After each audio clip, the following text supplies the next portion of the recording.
In this video, we'll take a look at how you use the SITSMarks export feature.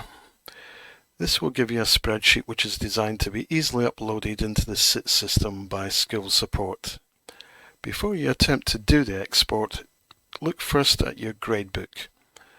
You can do this by opening the side panel, clicking in Grades, and selecting Gradebook Setup. Now, if you have single assessment items for Component 1 and Component 2 and correct weightings, then you should be able to go straight to the spreadsheet download. However, if you have several assessment items for a component with specific weightings, a bit like this example here, then you need to put this information into Moodle. And once you've done so, your Moodle gradebook will look something like this. It's very simple to do this, and we'll take a look at it now. If your gradebook is already set up satisfactorily, you can skip this section and go straight to the spreadsheet download part of the video.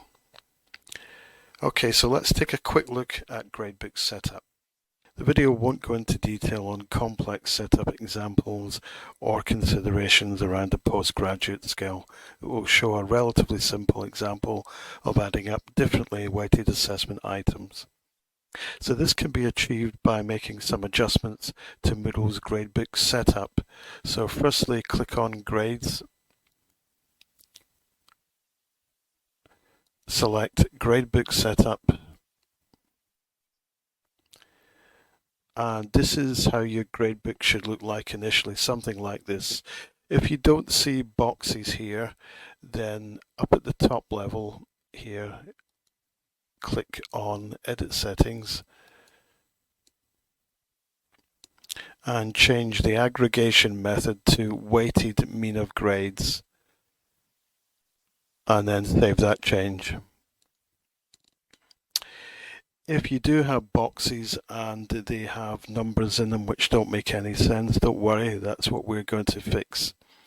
I've also added an item down here which is irrelevant for summative assessment, just to show you how to deal with that in a moment. So let's look at our example. So say we had a 20-80 split here between our two components, and within the components there was a split of 60-40 on the elements. These numbers are purely for illustration. Your own weightings will be in your module guide. So we put this information into Moodle with the following steps.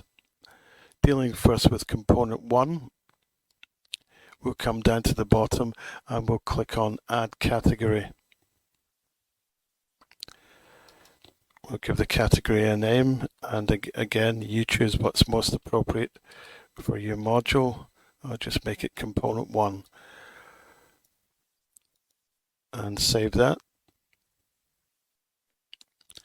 You'll find it initially at the bottom of the list, so let's move it up. You can do this just by clicking on the arrows beside an item, and it will open up placeholders.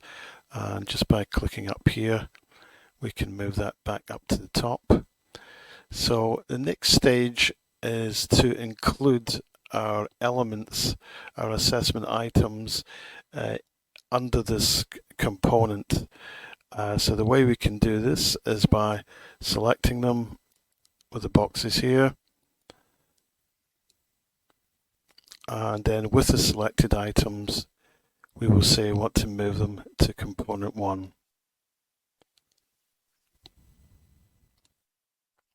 So things are starting to take shape now. We can see we have component 1 and we have the relevant items underneath. So at this stage we can just change this. In our imaginary module, this is 20%. And we had a 60-40 split within that component. So once we plug in those numbers and save the changes,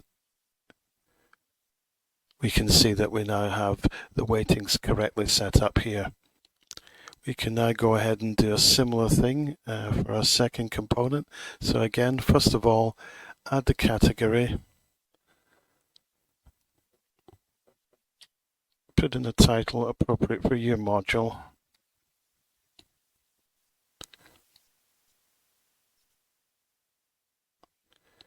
Save that, and again you'll find that down at the bottom initially, so we can just move that.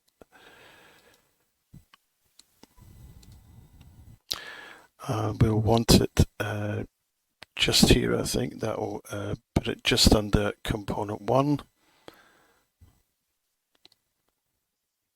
That looks good, and then we can move our elements, our assessment items which belong to component 2, just by clicking on the boxes and moving them into that component or categories as middle calls them. And again, this time we'll be putting in 80% with a 60-40 split.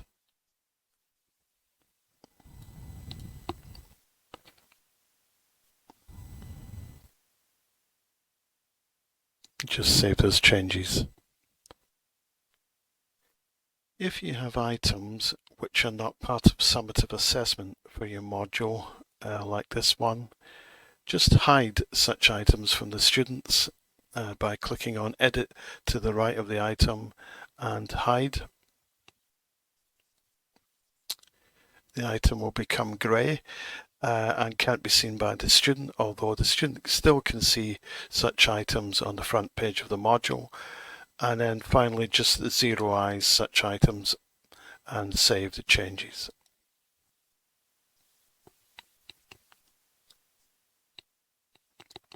So you should now find that everything is set up for accurate aggregation of marks for your students.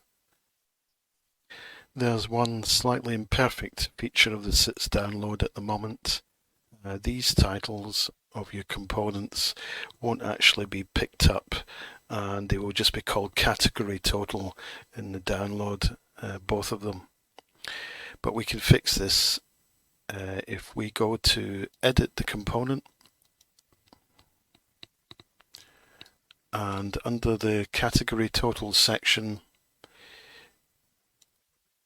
we just click on show more. There's a field called category total name. Literally if you just copy that into there and do that for both of your components, this will ensure that the SITS download will pick up this label as you'll see in a moment. So once everything is fine in your gradebook, you're ready to download your SITS marks spreadsheet. So just select SITS marks export. You'll see some instructions which are a recap of what we are going through here. Now, if you have just one assessment item for each component, then just go ahead and select those. However, if you have multiple assessment items that you've aggregated, as we showed earlier, then go ahead and select those. So in this case, we do have aggregated component 1 and component 2 here. So we'll go and select those. Coursework 1 in this example. And our second component is called Coursework 2. Then click on Download. And this file will be downloaded to your Downloads folder. I'm not going to go ahead and open it as it would show live student data. So let's just look at a screenshot here. So the key thing to notice is that the two assessments aren't shown alongside each other.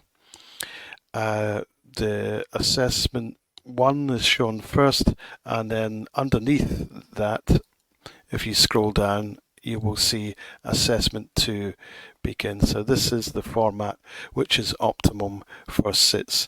So just remember that, scroll down in order to see your component 2. All you need to do really is check that you have selected the correct components If you see any warnings at the top of the spreadsheet, you can safely ignore them. They will be dealt with by the school office. So once you've verified you've downloaded the correct components, just close the spreadsheet. Don't try to save it in an alternative format. It's in the right format for upload to SITS. And you're reminded about this in the instructions on the page.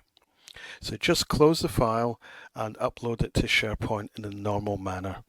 And that's how to set up your gradebook and download the SITS Marks export spreadsheet.